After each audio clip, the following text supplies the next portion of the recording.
સુરતમાં એક વૃદ્ધને અજાણ્યા નંબર પરથી એક મેસેજ આવે છે અને ત્યારબાદ ફોન હેક થઈ જાય છે. પોલીસ તપાસ કરે છે તો સામે આવે છે કે આ ગેંગ તો જામતારાની છે. જામતારા એક એવું શહેર છે જે લોકો સાથે સાયબર ફ્રોડ કરવા માટે પંકાયેલું છે. આ ગામ ઉપર એક વેબ સિરીઝ પણ બની ગઈ છે અને જામતારા ગેંગ ફરી સક્રિય થતાં સુરત સાયબર ક્રાઇમની ટીમે કેવી રીતે આ ગેંગ સુધી પહોંચવામાં સફળતા મેળવી તેને લઈને શું માહિતી સામે આવી છે તેની વિગતે વાત કરીશું આ વિડીયોમાં.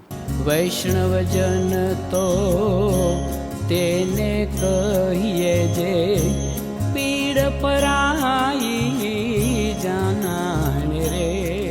નમસ્કાર, નવજીવન ન્યૂઝમાં આપનું સ્વાગત છે. હું છું જયંત દાફડા. ગુજરાતમાં રોજબરોજ અસંખ્ય લોકો સાયબર ફ્રોડનો શિકાર બની રહ્યા છે. દેશના કોઈ પણ ખૂણામાં બેસીને આ ગેંગ છે તે તમારું બેંક એકાઉન્ટ ખાલી કરી નાખે છે. અને આવી જ રીતે સુરત સાયબર ક્રાઇમ બ્રાન્ચની ટીમ છે તે સુરતમાં એક વૃદ્ધ સાથે જે સાયબર ફ્રોડનો શિકાર બન્યા હતા તેની તપાસ કરે છે અને તે દરમિયાન પોલીસની તપાસમાં સામે આવે છે કે સુરતમાં વૃદ્ધ સાથે જે ગેંગે સાયબર ફ્રોડ કર્યું છે તે તો જામતારાની ગેંગ છે. જામતારા સાયબર ફ્રોડ કરવાનું હબ માનવામાં આવે છે અને જામતારામાં ગલીએ ગલીએ કેવી રીતે આખું નેટવર્ક ચાલે છે તેના ઉપર એક વેબ સિરીઝ પણ છે તે બનેલી છે. આ ગેંગ પર પોલીસે અંકુશ લાવી દીધું હોવાનું માનવામાં આવી રહ્યું હતું, પણ સુરતમાં વૃદ્ધ સાથે થયેલા સાયબર ફ્રોડમાં જામતારા ગેંગની સંડોવણી સામે આવતા પોલીસ હરકતમાં આવે છે અને જામતારા ગેંગના 3 સાયબર ગઠિયાઓ છે તેને ઝડપી પાડવામાં આવે છે. આ સમગ્ર બનાવને લઈને શું કહી રહ્યા છે સુરત સાયબર ક્રાઇમ બ્રાન્ચના ડીસીપી બિશાખા જૈન, તેમને સાંભળીએ.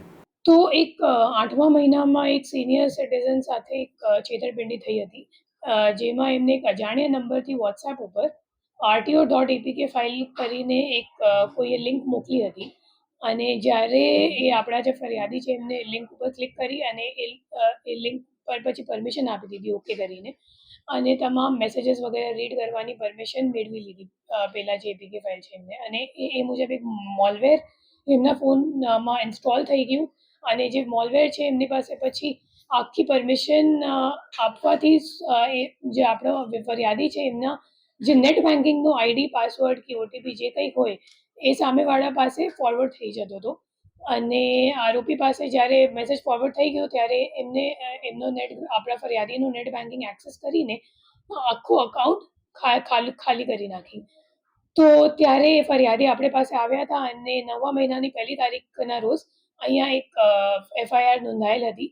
જે ગુનાની તપાસમાં અમે લોકોએ જ્યારે ટેકનિકલ વર્કઆઉટ કરી તો ખબર પડી કે ખરેખર જે વિથડ્રોવલ કરવાની જે ટીમ હતી એ કોલકાતાથી ઓપરેટ કરતી હતી અને વિથડ્રોવલ જે ATMથી થઈ હતી એ પણ કોલકાતામાં હતો. તો આપણી અહીંયાથી વાયસ ગામેના નેતૃત્વમાં એક ટીમ કોલકાતા જઈને ત્યાંથી 2 આરોપીઓને ઝડપી પાડી હતી. બંનેનું નામ, એકનું નામ છે અસલમ અંસારી અને બીજોનું નામ છે લઈક નફીસ. પછી બંનેને અહીંયા લાવ્યા અને ઇન્ટેરોગેશન કર્યું અને પછી ગૃહમંત્રી સાહેબની સૂચના અને CP સાહેબની માર્ગદર્શન હેઠળ અમે લોકોએ ડીપ સુધી જઈને તપાસ કરી. અને જ્યારે APK ફાઇલનું એનાલિસિસ કર્યું તો ખબર પડી કે ક્યાંથી ખરેખર એ લોકો ઓપરેટ કરે છે APK ફાઇલ. અને પછી જે નંબર મળ્યું અને જે આરોપીનું નામ મળ્યું એમનું નામ છે સરફરાઝ અંસારી, જે મેઇન આરોપી તરીકે સામે આવ્યું એમનું નામ. અને એનું ખબર પડી કે ખરેખર જામતારાથી ઓપરેટ કરે છે. તો ત્યારે અમે લોકો ફરીથી ડીપમાં જઈને એમનો ચોક્કસ શું કહેવાય મેળવવા માટે એમને એક PI AM પરમારની નેતૃત્વમાં ટીમનું ગઠન કરવામાં આવ્યું, જેમાં હાર્દિક પરમાર, યુવરાજ અને યોગેશભાઈ ગઢવી હતા. અને એ ચારો જણા 30 ઓક્ટોબરે સુરતથી જામતારા જઈ સરફરાઝને લોકેટ કરવાનો પ્રયાસ કર્યું. પછી 5-6 દિવસમાં જ્યારે અમે લોકોને ખબર પડી કે ખરેખર એ નવાદી દેવઘર જિલ્લામાં ખરેખર એમનું શું કહેવાય મકાન છે, રેસિડેન્સ છે, તો ત્યારે એ લોકો જ્યારે ત્યાં જઈને લોકલ પોલીસની હેલ્પ લીધી તો પછી આરોપી એલર્ટ થઈ ગયું અને એમનો ફોન બંધ કરીને ત્યાંથી ભાગી ગયું. છતાં આપણી જે ટીમ છે હિંમત નહીં હારી અને ત્યાં હજી તપાસ કરીને હ્યુમન ઇન્ટેલિજન્સ મારફતે આરોપીને ફરીવાર લોકેટ કરી બીજા ગામમાં જે જામતારામાં આવે છે ફોફનાથ કરીને, અને ત્યાંથી લોકલ પોલીસ સાથે સંકલન કરી મિડનાઇટમાં એ લોકોએ મોટી ઓપરેશન 5 થાનાની પોલીસને લઈને ઓપરેશન કરી અને બંને જગ્યા આરોપીના જે પોતાનો ઘર હતું એ જગ્યા અને જે જગ્યા એમને લોકેટ કરવામાં આવ્યું એ જગ્યા, બંને જગ્યા સાથે રાતોરાત ઓપરેશન કરીને આરોપીને ઝડપી પાડવામાં આવ્યું છે અને 3 આરોપી મળ્યા. એમની સાથે જે 2 સહ આરોપી છે એ બંને પણ ઝડપી લેવામાં આવ્યું છે. ખરેખર અત્યાર સુધીમાં જે વર્કઆઉટ કર્યું છે એમાં ખબર પડી છે કે ટોટલ જે 8 બેંક અકાઉન્ટ અમે લોકોને મળ્યું છે એમાં 121 NCCRP કમ્પ્લેન્ટ આખા દેશભરથી નોંધાયેલ છે અને એના સિવાય જે મુખ્ય આરોપી છે સરફરાઝ, એમના પર્સનલ બેંક ખાતામાં 26 થી 27 લાખનું ટ્રાન્ઝેક્શન્સ ઓલરેડી થઈ ચૂક્યું છે અને એ લોકો ખરેખર શું છે, સેમ જ બેંક અકાઉન્ટ લાંબા સમય સુધી નથી વાપરતા. તો એ લોકો તો ઘણા લાંબા સમયથી એ કામ કરે છે. તો હજી કેટલા બધા ફ્રોડ કરી ચૂક્યા હશે એ આપણને તપાસમાં સામે આવશે. એક મોબાઈલ રીલના આધારે આખો ગુનો ડિટેક્ટ થયો છે, શું છે વિગત? તો એમાં શું છે, અમારા લોકો પાસે હ્યુમન ઇન્ટ માટે કંઈ ક્લુ નહોતો. તો ત્યારે ખબર પડી કે સરફરાઝ ઇન્સ્ટાગ્રામ હેન્ડલ ઉપર કંઈક તો એમનો બાઇકનો ફોટા મળ્યું. તો બાઇક નંબરની આધાર પર અમે લોકોએ હ્યુમન ઇન્ટ ગેધર કરીને એમને બીજી વાર જે પ્રયાસ કરી એમાં અમે લોકોને સફળતા મળી. કઈ રીતે આ ટીમ વાઇઝ કામ કરતા હતા? રહેતા જામતારામાં હતા અને વિથડ્રોલ કઈ રીતે કોલકાતામાં? તો બેઝિકલી જે એપીકે ફાઇલ વાળું ફ્રોડ છે, તો આ તપાસમાં એ સામે આવ્યું છે, એ લોકો ભાગ પાડીને 3 ટોળકી બનાવી દીધી છે અને એમાં એક ટોળકી છે જે એપીકે ફાઇલ ડેવલપ કરાવે છે, પછી સ્પ્રેડ કરાવે છે. બીજી જે ટોળકી છે એ દેશભરથી મ્યુલ અકાઉન્ટ ગેધર કરીને વિડ્રોવલ વાળી ટીમને આપે છે. પછી જ્યારે ફરિયાદી એપીકે ફાઇલ પર ક્લિક કરે, એમનો પોતાની સાથે છેતરપિંડી થઈ જાય અથવા તો પૈસો જતો રહે, ત્યારે જે 2 નંબરવાળી ટોળકી છે બેંક ખાતામાં જે રીતે પૈસા આવે તે રીતે એ લોકો પછી કોલકાતાવાળી ટીમ, જ્યાં વિડ્રોવલ ટીમ એ લોકો શું કહેવાય, મતલબ ત્યાંથી ઓપરેટ કરે છે, એમની વિડ્રોવલ ટીમ એમને એ લોકો માહિતી મોકલે છે.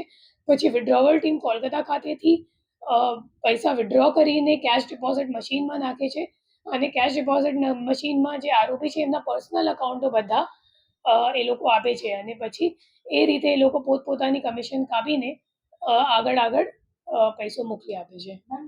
અને જે છે એની પ્રોફાઇલ શું છે? કેટલા ભણ્યા છે કે આવી રીતે?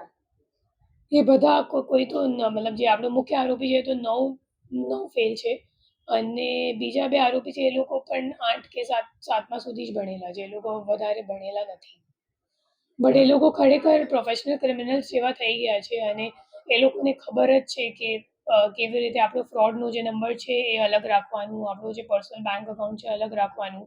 જે ડમી નંબરો એ લોકો ફ્રોડ માટે વાપરે છે એ લોકો ખરેખર અલગ જ રાખે છે અને પછી પર્સનલ કામ માટે નથી વાપરતા. પોલીસ તપાસમાં સામે આવ્યું કે આ જામતારાની ભેજાબાજ ગેંગ છે તે લોકોને આરટીઓની ફાઇલ છે તે ડાઉનલોડ કરાવીને બેંકના ખાતા ખાલી કરાવી નાખે છે. સુરત સાયબર ક્રાઇમ બ્રાન્ચે આરટીઓની એપ્લિકેશન ડાઉનલોડ કરાવીને ઠગાઈ કરતા ગેંગના લીડર સહિત 3 લોકોને દબોચી લીધા છે અને આ ભેજાબાજો નકલી આરટીઓ ઈ ચલાન એપની એપીકે ફાઇલ છે તે મોકલીને લોકોના મોબાઈલ હેક કરી અને તેમનો ડેટા અને પૈસા છે તે ઉપાડી લેતા હતા. અને આવી જ રીતે સુરતના ડુમ્મસમાં રહેતા એક વૃદ્ધને 27 ઓગસ્ટે અજાણ્યા નંબર પરથી આ એપ છે તે મોકલવામાં આવે છે. એપ ડાઉનલોડ કરીને વિગત ભરતાની સાથે જ મોબાઈલ હેક થઈ જાય છે અને થોડી જ મિનિટોમાં ₹2,45,000 છે તે ખાતામાંથી ઉપડી જાય છે. સમગ્ર બનાવ અંગે વૃદ્ધે સાયબર સેલમાં ફરિયાદ નોંધાવી હતી અને સુરત સાયબર ક્રાઇમ પોલીસ છે તે જામતારાની ગેંગ સુધી પહોંચવામાં સફળ થાય છે. આ પ્રકારના સમાચાર અને અહેવાલ સાથે